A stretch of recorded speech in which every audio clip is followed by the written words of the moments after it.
പണ്ട് പണ്ട് വളരെ മനോഹരമായൊരു ഗ്രാമത്തിൽ ഒരു പെൺകുട്ടി താമസിച്ചിരുന്നു. പോകുന്നിടത്തെല്ലാം തലയിൽ ഒരു ബാസ്ക്കറ്റ് ചുമന്നുകൊണ്ട് പോകുന്ന ശീലം അവൾക്കുണ്ടായിരുന്നു. പക്ഷെ അത് ഒരു സാധാരണ ബാസ്ക്കറ്റ് ആയിരുന്നില്ല. അതിനൊരു പ്രത്യേകത ഉണ്ടായിരുന്നു. അവൾക്കല്ലാതെ മറ്റാർക്കും തന്നെ ആ ബാസ്ക്കറ്റ് കാണാൻ കഴിയുമായിരുന്നില്ല. ആ ബാസ്ക്കറ്റിൽ എന്തായിരുന്നു എന്നല്ലേ, അതിനകത്തുണ്ടായിരുന്നത് ചിന്തകളുടെ കല്ലുകളായിരുന്നു. അതെ, അവളുടെ തോട്ട്സിൻ്റെ കല്ലുകൾ. ലൈഫിൽ എന്തൊരു കാര്യം തിരഞ്ഞെടുക്കേണ്ടി വരുമ്പോഴും തീരുമാനിക്കേണ്ടി വരുമ്പോഴും അത് ചെറുതോ വലുതോ ആയിക്കോട്ടെ, അവൾ ഓരോ കല്ല് വീതം എടുക്കും. ചിലപ്പോൾ അങ്ങനെ എടുക്കുന്നത് നല്ല ഭാരമുള്ള വളരെ ഷാർപ്പായ ഒരു കല്ലായിരിക്കും. ഞാൻ പരാജയപ്പെട്ടാൽ എന്ത് ചെയ്യും എന്നായിരിക്കും അതിലുണ്ടാവുക. ആളുകൾ എന്നെ കളിയാക്കി ചിരിച്ചാലോ ബാസ്ക്കറ്റ് ചെരിഞ്ഞു പോകാൻ ഇടയാക്കിയ വളരെ ഭാരമുള്ള ഒരു കല്ലായിരുന്നു അത്. ഞാൻ ചെയ്യാൻ പോകുന്ന ഈ കാര്യത്തിൽ മിസ്റ്റേക്സ് വന്നാൽ ആളുകൾ എന്ത് കരുതും? അവളുടെ കയ്യിൽ മുറിവുണ്ടാക്കിയ മൂർച്ചയുള്ള മറ്റൊരു കല്ലായിരുന്നു അത്. ഒരുപാട് കാലം കല്ലുകൾ ചുമക്കുന്ന ഈ ശീലം അവൾ തുടർന്നു. പോകെ പോകെ അവളുടെ ബാസ്ക്കറ്റ് വളരെയധികം ഭാരമുള്ളതായി തീർന്നു. ഒരു ദിവസം ഈ പെൺകുട്ടി ഒരു കാഴ്ച കണ്ടു. വളരെ സന്തോഷത്തോടെ പുഞ്ചിരിയോടെ ഒരാൾ തൻ്റെ സമയം സ്പെൻഡ് ചെയ്യുന്നുണ്ട്. അവൻ്റെ തലയിലും ഒരു ബാസ്ക്കറ്റ് ഉണ്ടെന്ന് അവൾക്ക് മനസ്സിലായി. പക്ഷേ അവൻ്റെ ബാസ്ക്കറ്റ് അവളുടേതുപോലെ ആയിരുന്നില്ല. അത് വളരെ ഭാരം കുറഞ്ഞതായിരുന്നു. ഇത് കണ്ട് ആശ്ചര്യം അടക്കാൻ കഴിയാതെ അവൾ ചോദിച്ചു, നിന്റെ ബാസ്ക്കറ്റ് കണ്ടിട്ട് തീരെ ഭാരമില്ലാത്തതുപോലെ തോന്നുന്നുണ്ടല്ലോ, അതെങ്ങനെ സംഭവിച്ചു? അതിൽ കല്ലുകളൊന്നും ഇല്ലേ? അപ്പോൾ പുഞ്ചിരിച്ചുകൊണ്ട് അവൻ പറഞ്ഞു, എൻ്റെ ബാസ്ക്കറ്റിലും കല്ലുകളൊക്കെ ഉണ്ട്, അവയ്ക്ക് ഭാരവുമുണ്ട്. പക്ഷേ എല്ലാ കല്ലുകളും ചുമക്കുന്നതിന് പകരം എനിക്ക് കൊണ്ടു നടക്കാൻ കഴിയുന്നവ മാത്രമേ ഞാൻ സൂക്ഷിക്കുന്നുള്ളൂ. അന്ന് രാത്രി അവൾ ജീവിതത്തിൽ ആദ്യമായി തൻ്റെ ബാസ്ക്കറ്റ് ഒന്ന് തുറന്നു നോക്കി. എന്നിട്ട് ഓരോ കല്ലും ശ്രദ്ധാപൂർവം പരിശോധിച്ചു. അവ വേർതിരിച്ച് വെക്കാൻ ശ്രമിച്ചു. അതിൽ ചിലത് ഒഴിവാക്കാനും തുടങ്ങി. പതുക്കെ പതുക്കെ ബാസ്ക്കറ്റിൻ്റെ ഭാരം കുറയുന്നതായിട്ട് അവൾക്ക് മനസ്സിലായി. പക്ഷെ വളരെ അത്ഭുതകരമായ ഒരു കാര്യം കൂടി സംഭവിച്ചു. അവൾ ഒഴിവാക്കിയ കല്ലുകൾ ഒരു റോഡ് പോലെ രൂപപ്പെട്ടു. അത് അവൾക്ക് മുന്നോട്ടുള്ള വഴി കാണിച്ചു തന്നു. അന്നു മുതൽ അവളുടെ മനസ്സിന് ഭാരം തോന്നുമ്പോഴെല്ലാം സ്വയം ചോദിക്കും, ഈ കല്ല് ഞാൻ ചുമക്കേണ്ടതുണ്ടോ, അതോ മുന്നോട്ടുള്ള വഴിയൊരുക്കാൻ വേണ്ടി ഈ കല്ല് ഉപയോഗിക്കണോ? അമിതമായി ചിന്തിക്കുന്നത്, ഓവർ തിങ്കിങ് ചെയ്യുന്നത് കല്ലുകൾ ചുമക്കുന്നത് പോലെ തന്നെയാണ്. നിങ്ങൾ നിങ്ങളുടെ സ്വന്തം ചിന്തകളുടെ ലൂപ്പിൽ തന്നെ സ്റ്റക്കായിട്ടുണ്ടോ?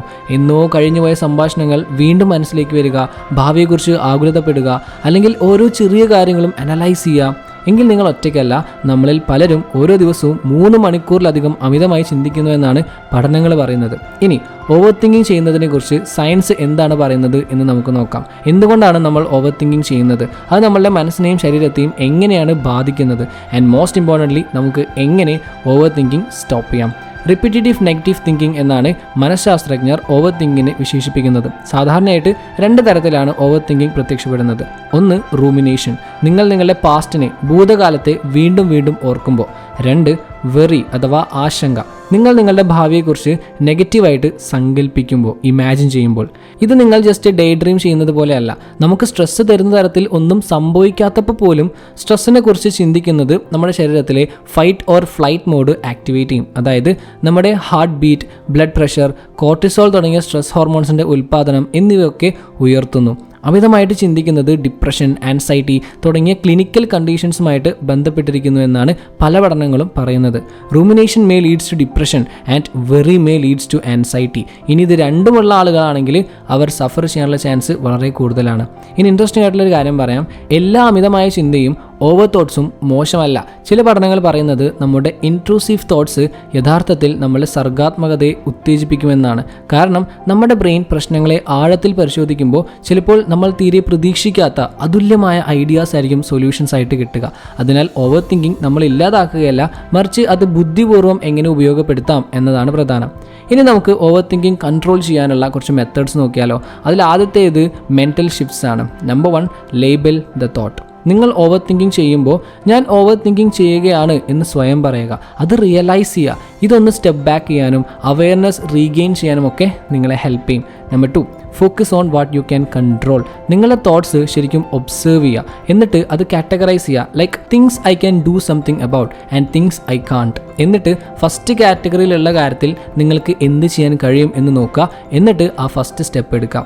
Number 3, set A time limit for decisions. നിങ്ങളൊരു കാര്യത്തിൽ തീരുമാനം എടുക്കാൻ വേണ്ടി ചിന്തിക്കുമ്പോഴാണ് ഓവർ തോട്ട്സ് വരുന്നത് എന്നുണ്ടെങ്കിൽ കുറേ ചോയ്സസിൽ നിന്നും പെർഫെക്റ്റ് ആയ ഒരെണ്ണം എടുക്കുന്നതിന് പകരം നിങ്ങളൊരു ഡെഡ് ലൈൻ സെറ്റ് ചെയ്യുക. എന്നിട്ട് ആ സമയത്തിനുള്ളിൽ മാത്രം ആലോചിച്ച് ഒരു തീരുമാനം എടുക്കുക.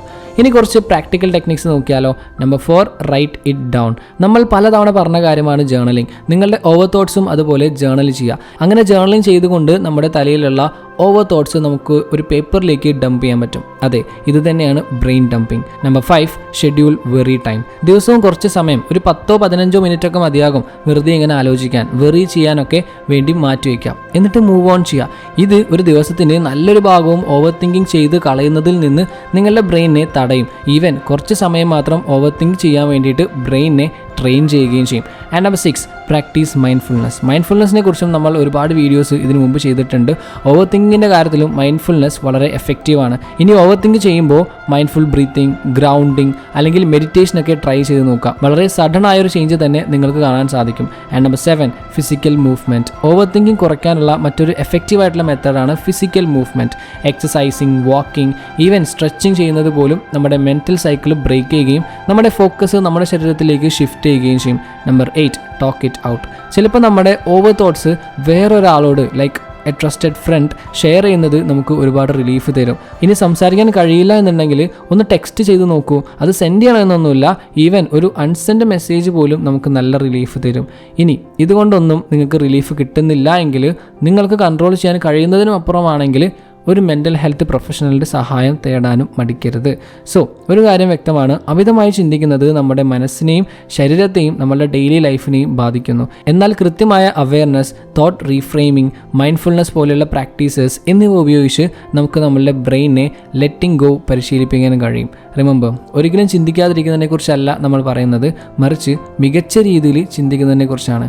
Once again, your thoughts don't control you. You control how much attention you give them. Okay, so that's all for today. Video എല്ലാവർക്കും യൂസ് ആയിരിക്കുന്നു. അങ്ങനെയാണെങ്കിൽ like, share and follow for more. Have A great day.